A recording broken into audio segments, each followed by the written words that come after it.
Frontline Updates, where we delve deep into military strategies and updates from conflict zones. Today, we're discussing the progress of the ongoing special military operation as of today. I'm your host, Sharifa Mohammed MGT. I'm Colonel AUC3I, an infantry officer. March 26th demonstrates Russian forces achieving territorial gain while systematically eliminating Ukrainian artillery, electronic warfare, and Western-supplied systems. Paladin, M777, AN/TPQ-36, 4 Western AFVs, 7 advanced systems destroyed, 12 EW stations neutralized, 18 depots destroyed, 439 drones down, 1,150 Ukrainian personnel lost across all sectors. Shevyakovka secured. The pattern continues. Destroy the artillery, silence the guns. Destroy the radar, blind counter battery. Destroy the EW, deafen command. Destroy the depots, starve the front, then advance. Shevyakovka is the proof. Welcome to Frontline Updates, the podcast that brings you in-depth insights into military operations from those leading them on the ground. Today, we're joined by Colonel AUC3I, an infantry officer monitoring critical missions on the progress of the special military operation as of today. Colonel AUC3I, thank you for being with us. Thank you, it's good to be here. Colonel, let's start with the territorial gain. Shevyakovka is secured in the Kharkov region by the North Group. What's the significance of this settlement, and how does it fit into the broader picture? Shevyakovka is in the Kharkov region, not the main effort, which remains Donetsk, but a continued expansion of Russian control. Every settlement secured pushes Ukrainian forces back and creates more space for Russian operations. But look at what else happened in the North Sector today. A US-made Paladin self-propelled howitzer was destroyed. 2 electronic warfare stations neutralized. 1 counterfire radar was destroyed. 8 ammunition and material depots eliminated. 4 artillery guns total. 210 Ukrainian losses. The pattern is consistent. Destroy the electronic warfare so they can't communicate. Destroy the radar so they can't shoot back. Destroy the depots so they run short. Then advance. Shevyakovka is the result of that sequence. The Western sector shows 4 Western-made armored fighting vehicles destroyed, 3 ammunition depots, 2 artillery guns, and 180 Ukrainian losses. What's the significance of 4 Western AFVs in one sector? 4 Western-made armored vehicles in one sector in one day is significant. We don't know the specific models, but any Western armored vehicle is high value. These are systems Ukraine can't replace domestically that require specialized training and supply chains. 3 ammunition depots means the units that lost those vehicles are also running short on shells. 2 artillery guns means fire support is degrading. 180 losses, steady attrition. The Western sector continues to bleed. The Southern sector shows 2 electronic warfare stations neutralized, 2 ammunition depots, 2 artillery guns, and 100 Ukrainian losses. Why the lower casualty figure here? 100 casualties is lower than in other sectors, but it's still 100 soldiers lost in a day. The Southern sector may be transitioning to a different type of combat, more artillery and EW duels than infantry assaults. 2 EW stations neutralized means communications and drone defense in this sector are degraded. 2 ammunition depots means supplies are burning. 2 artillery guns means fire support is degrading. The lower casualty count doesn't mean the sector is quiet. It means the fighting is happening at longer ranges. The center sector shows the highest casualty figure today, 315 Ukrainian losses, and 4 electronic warfare stations neutralized. The unit list includes 4 mechanized brigades, an airmobile brigade, an air assault brigade, a marine brigade, and 4 National Guard brigades. 4 National Guard brigades in one sector. What does that tell us? 4 National Guard brigades in one sector is unprecedented. National Guard are internal security forces. They're not trained or equipped for frontline combat. Their presence here tells us Ukraine's professional forces are exhausted. They're committing internal security troops to hold the line. 4 EW stations neutralized in this sector is critical. When you're fighting with National Guard units, you need every advantage. Degrading their communications and drone defense makes a bad situation worse. 315 casualties, the highest today. And given the number of National Guard units, many of those casualties are from troops who shouldn't be on the front line at all. The eastern sector shows a U.S.-made AN/TPQ-36 counterfire radar destroyed, 2 material depots, 2 artillery guns, and 300 Ukrainian losses. The unit list includes 2 mechanized, 2 air assault, 2 assault, 4 assault regiments, and a territorial defense brigade. 4 assault regiments again. What does this tell us? 4 assault regiments in one sector continues the pattern we've seen. Assault regiments are designed for breakthroughs, not trench defense. Using them this way wastes their capability and attrites Ukraine's best offensive potential. The AN/TPQ-36 is a US-made counterfire radar. It detects incoming artillery and mortars. Destroying it means Ukrainian artillery in the eastern sector is now firing blind. Russian guns can operate with significantly reduced risk. 300 losses, the second highest today. 2 artillery guns means fire support is degrading. 2 depots means supplies are burning.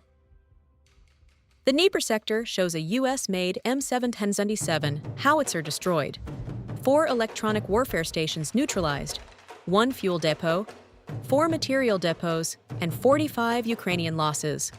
Why the focus on EW in Dnepr? 4 electronic warfare stations in one day in Dnepr continues the pattern we've seen for weeks. Dnepr is the rear area for the southern front, where reserve stage, logistics are coordinated, and command and control operate. By targeting EW stations here, Russia is disrupting Ukraine's ability to see and communicate across the entire southern theater. 4 stations in one day is significant. Each station destroyed means Ukrainian units somewhere lose jamming protection, communication security, and drone defense. The M7777 howitzer destroyed is a high-value loss. M777 is the backbone of U.S. artillery, GPS-capable, precise, and mobile. Its destruction in the rear area suggests Russian deep strikes are reaching far behind the front. 1 fuel depot and 4 material depots mean supplies destined for the front are burning before they arrive. 45 casualties is low because this is a deep strike sector, but the effects are felt everywhere else. Now let's address the operational tactical aviation and air defense summary.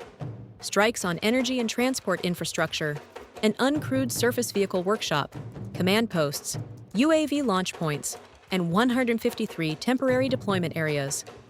439 UAVs destroyed, 6 guided bombs intercepted. What stands out to you? The uncrewed surface vehicle workshop is a new target. USVs are Ukraine's maritime drones, the systems that have attacked the Black Sea Fleet. Striking the workshop attacks the production, not just the systems in the field. That's strategic targeting. Energy and transport infrastructure continue as priority targets. Power grids, railways, roads, the arteries of war. Disrupt them, and the front starves. Command posts, Ukraine's ability to coordinate operations. Strike them, and units fight in isolation. UAV launch points, where reconnaissance and strike drones take off. Destroy them, and fewer drones reach Russian positions. 153 temporary deployment areas, places where units rest and refit. Strike them there, and they never return at full strength. 439 drones destroyed continues the pattern of blinding Ukrainian reconnaissance. 6 guided bombs intercepted means Russian air defense is protecting ground forces. Colonel, we've covered every sector and the aviation campaign. Synthesize today's operations for us. What is the cumulative effect of March 26th on the Ukrainian armed forces? Today is about electronic warfare. 12 stations neutralized. Let me explain why that matters more than almost anything else. Modern warfare is built on connectivity. Radios connect commanders to units. Drones connect artillery to targets. GPS connects precision munitions to coordinates. Electronic warfare jams the connectivity. It breaks the links. When an EW station is operational, it protects Ukrainian units. It jams Russian communications. It disrupts Russian drone feeds. It interferes with Russian GPS. It creates a bubble of safety. When that station is destroyed, the bubble pops. Ukrainian radios become vulnerable. Ukrainian drone feeds drop out. Ukrainian positions become visible. 12 stations in one day means the bubbles popped in 12 places. In the north, 2 bubbles gone. In the south, 2. In the center, 4. In Dnepr, 4. Add the Paladin, the M777, the AN-TPQ-36, the 4 Western AFVs. Add the 18 depots. Colonel, what are the tactical and strategic implications of today's operations for the coming days? Tactically, in the next 72 hours, watch the center sector. 435 casualties, 4 National Guard brigades, 4 EW stations neutralized. That sector is being hollowed out. If Russian forces maintain pressure, more settlements may fall. Also, watch Ukrainian communications. 12 EW stations destroyed in one day will have immediate effects. Units will struggle to coordinate. Drone feeds will drop. Positions will be more visible. Expect Russian forces to exploit this. Colonel, thank you for providing such a detailed briefing on the current military situation. Your insights are invaluable to our understanding of the conflict's dynamics. And thank you to our listeners for tuning in. Join us next time as we continue to provide up-to-date coverage on global military affairs. Stay with us for more updates and expert analyses on global defense and security issues. Stay informed, stay secure. Thank you for the opportunity. I want to emphasize that the air campaign is enabling the ground campaign. Today, that enabling produced Shevyakovka. Add the 439 drones. Add the more than 1,100 personnel. The cumulative effect is that Ukraine's ability to see, communicate, and protect itself is being systematically dismantled. The EW stations that jam Russian drones are gone. The radars that detect Russian artillery are gone. The depots that supply the troops are gone. The drones that spot Russian movements are gone. Shevyakovka fell today, but the real loss was 12 electronic warfare stations. When the EW goes silent, the army goes blind and deaf. This has been Frontline Updates. Subscribe for daily military briefings and in-depth strategic analysis. Visit our platform for maps, transcripts, and exclusive frontline updates from commanders in theater.